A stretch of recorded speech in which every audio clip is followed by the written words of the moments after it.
पतंजलि शर्मा जी, जयपुर से। राधे राधे। महाराज जी, आपके चरणों में कोटि कोटि प्रणाम। महाराज श्री, हमारी संतान जो हमसे उत्पन्न होगी, क्या वो अपने पूर्व कर्मों के अनुसार शरीर मिलेगा या माता पिता के कर्मों के अनुसार? अगर माता पिता के कर्मों के अनुसार उत्पन्न होगी तो क्या सावधानी रखें? कृपया मार्गदर्शन करें। वो तो आएगा अपने ही कर्मों से, पर उसमें दुख और सुख का अनुभव तुम्हारे कर्म उसमें सम्मिलित होंगे। अगर आपने पूर्व में जो जीव पुत्र रूप में आ रहा है उसके साथ अभद्र कर्म किए हैं, तो आकर के जीवन भर आपको जलाएगा, आपको दुख देगा। और आपने भद्र माने मंगलमय कर्म किए हैं, तो जीव पुत्र बन के आएगा, तुम्हें सुख प्रदान करेगा। अब यदि इस समय भजन कर लो भगवान का, तो तुम उसके भी भाग्य को बदल सकते हो और अपने भी भाग्य को बदल सकते हो। ये भजन ही एक ऐसा कर्म है जो सब सुधार देता है। मार्कंडेय ऋषि के पिता महाराज मृकंड ने देखा, बहुत ज्योतिषाचार्य थे, कि 5 वर्ष में मेरे पुत्र की आयु खत्म है, मर जाएगा। बड़ी चिंता हुई कि जीवन भर भजन करते रहे, तपस्या की। पहले प्राय हम सब ऋषियों की ही संतान हैं, रहते गृहस्थ में थे, पर पूर्ण ऋषि तपस्वी मुनियों की तरह हम सब ऋषियों की संतान हैं। जब गोत्र पूछा जाए तो देखो नहीं बोलते भरद्वाज गोत्र, याज्ञवल्क्य, गार, हम सब ऋषियों की संतानें हैं। हाँ, तो उन्होंने को लगा कि कैसे क्या कर सकते हैं कि 5 वर्ष के बाद ये बालक जीवित बना रहे। अब पिता का कर्म शुरू हो रहा है। पूर्व संयोग इतने ही वर्ष का था, अब उनका नया कर्म काम कर रहा है। उन्होंने विचार किया, भगवान के भक्तों और संतों में विशेष सामर्थ्य है। यदि संतों को साष्टांग दंडवत करे और संतों का आशीर्वाद मिले, तो मैं इसे मृत्यु से भी बचा सकता हूं। उनको पता था, उनकी श्रद्धा थी, उनकी भावना थी। तो प्रायः पवित्र नदियों के किनारे ही ऋषियों के आश्रम होते थे, तो गंगा जी के समीप ही, हाँ, तो घाट में खड़ा कर देते। जो भी संत दिखाई देते, वैष्णव तिलक या शैव तिलक, वो सबको आदेश कर, छोटा सा बालक 2 वर्ष 3, साष्टांग प्रणाम करो, साष्टांग प्रणाम करो। उनकी सेवा यही थी, प्रसाद पाओ और जाके घाट में खड़े हो, जो भी संत दिखाई दे साष्टांग प्रणाम करो। एक दिन प्रच्छन्न वेश से गुप्त रूप से सनक सनंदन सनातन सनत कुमार भी, अब आपको क्या पता कौन महात्मा किस कोटि का किस वेश में तुम्हारे पास बैठा है, या तुम्हारे संग वार्तालाप कर रहा है, या तुम्हें कभी मिल सकता है, हमारी दृष्टि नहीं है ना। और वो दिव्य महापुरुष थे और वो देखा करते थे।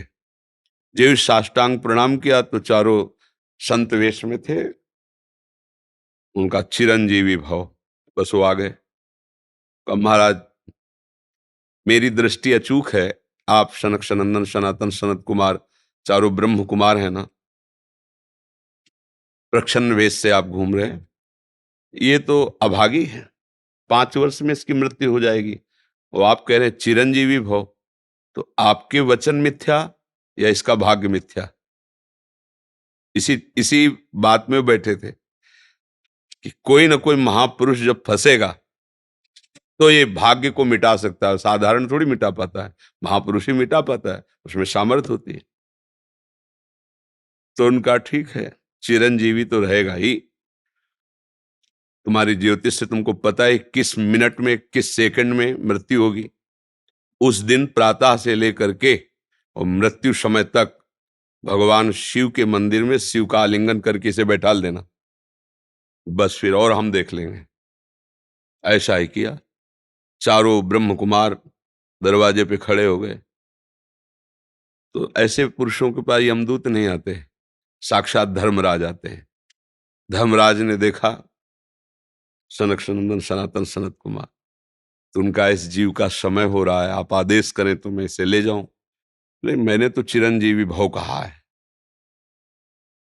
बोले ब्रह्मा के आप पुत्र हैं, ब्रह्मा के द्वारा ही विधान किया जाता है। तो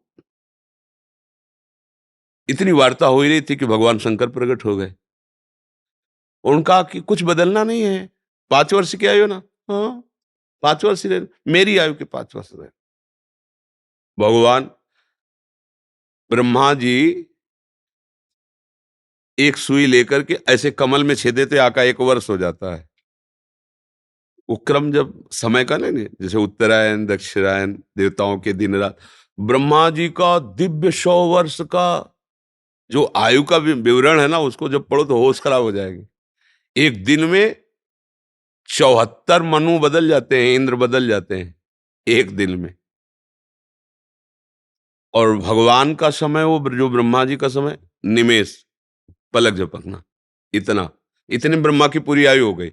5 वर्ष उनके, आज तक मार्कंडेय जी जीवित है। उनको चिरंजीवी ऋषि कहा गया है मार्कंडेय जी का।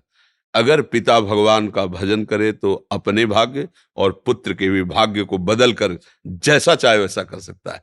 भावी मेट सके त्रिपुरारी। अगर भजन बल है तो फिर आनंद ही आनंद है, नहीं तो दोनों के कर्म संयोग से ही संयोग बनता है। तो मान लो पुत्र रूप में आ रहा है, अभी हमारा आपका पूर्व जन्म का कोई संयोग, तो आपको देखते ही चिढ़ पैदा हो जाएगी। आप ऐसे वचन बोलेंगे कि मेरा हृदय जलने लगे, लगे ये आदमी क्यों आया हमारे सामने। वो हमारा कर्म है जो आपको भी जला रहा है, मेरे को भी जला रहा है, दोनों में द्वेष पैदा कर रहा है।